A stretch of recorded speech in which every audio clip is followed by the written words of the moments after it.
Hello, everyone. My name is Naisha Scott, and today we will be discussing assertive leadership in the workplace, specifically its impact on females. So, first, we'll start with my abstract. This paper seeks to identify the challenges women face in the workplace when it comes to demonstrating assertiveness in the workplace, as well as analyze the absence of this quality in organizational leadership structures, aka work environments. This paper will present various literature sources to analyze the data that failed to advance and recognize assertiveness as a skill set that women need in these positions, especially within corporate environments. Additionally, this paper will address contemporary views of leadership and the strategic development programs for HR departments to implement into the workplace in order to fix the problem. So, moving on into my actual introduction, more than half of the U.S. workforce is female, but they are not proportionally represented in leadership positions.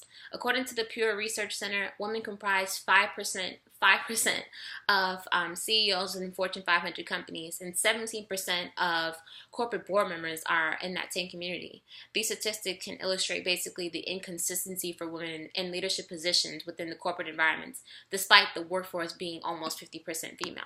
So that gives you a feel of or lets you know the disparity that is going on within those work communities right now.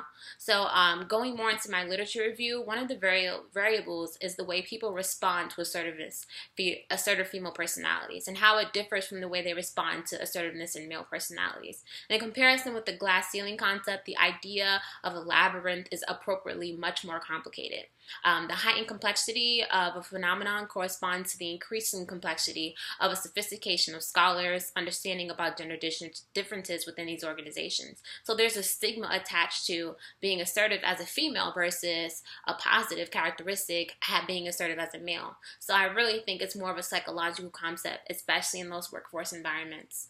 So scholars have also given specific detail or attention to personality characteristics like assertiveness among males and female professionals. It can be assumed that women are assertive or overly assertive when in leadership positions as a result of behavioral leadership, where an individual tries to identify behaviors that differentiated effective leaders from non-leaders. Somehow, women began to illustrate characteristics of leaders who are probably men and took that, and maybe people I think they just take it a different way. I feel women think they're emulating a positive characteristic, but it turns into something in more of a negative light.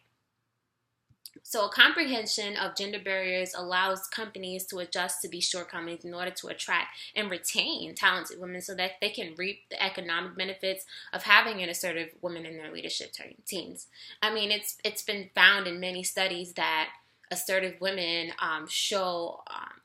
have transformational leadership attributes, which is one of the most progressive ways to lead a team or a project or a group, because they demonstrate those empathetic and innovative qualities that a lot of these leadership positions need.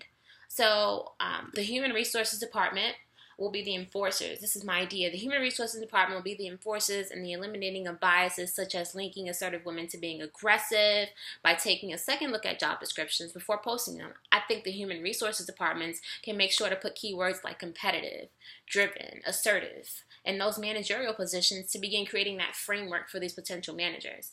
They are the first points of contact for potential candidates and are in charge of retaining those employees for long periods of time.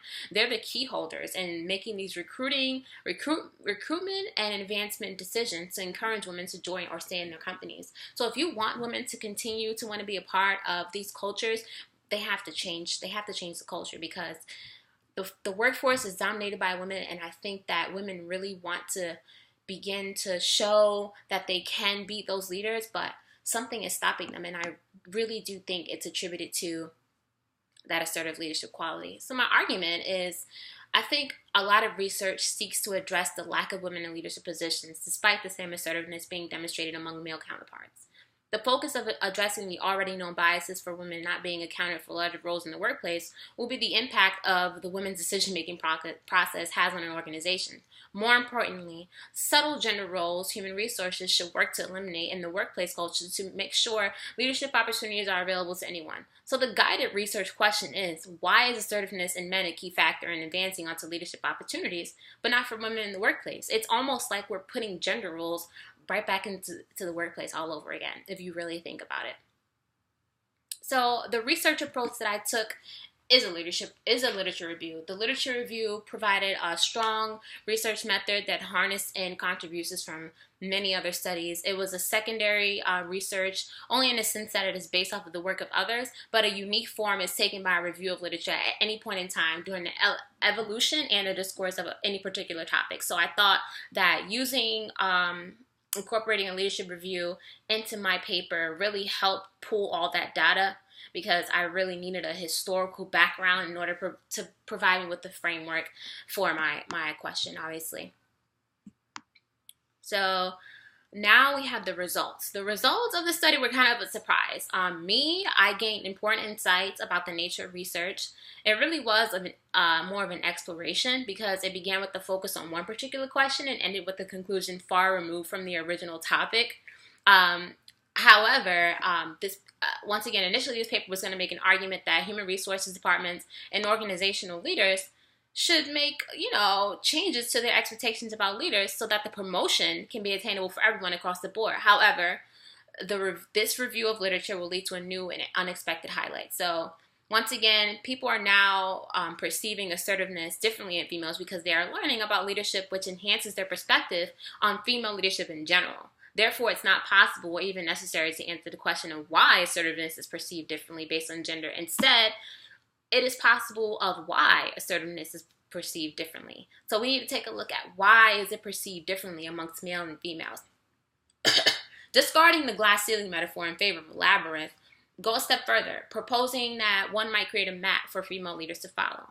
So, perhaps partly as a result of enhanced knowledge from extensive research, organizational members are now more aware of personality characteristics often associated with female gender that are helpful for making more effective leaders.